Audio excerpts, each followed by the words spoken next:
This is how you solve our entire government. Those that were Yes. vaxxed and unvaxxed. Yes. You're unvaxxed, you have now been elevated to the highest levels of the organization that you were a part of. You are now the deputy directors, secretary of cabinet officials, etc. Because you've proven up. You withstood the op that was ran against you.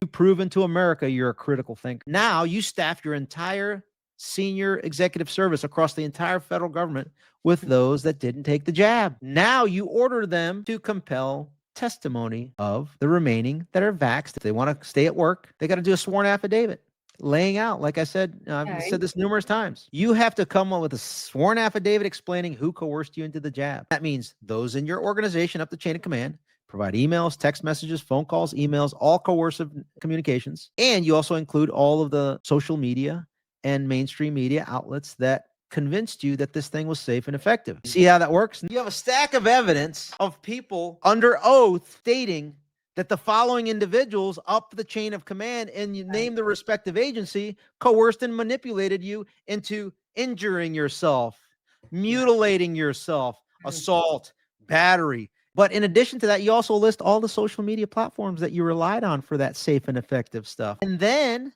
you go into correlating with the Twitter files, right?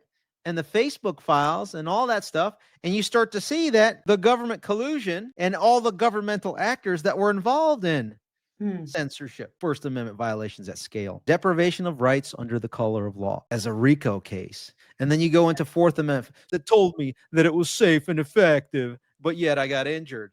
Now we're onto something.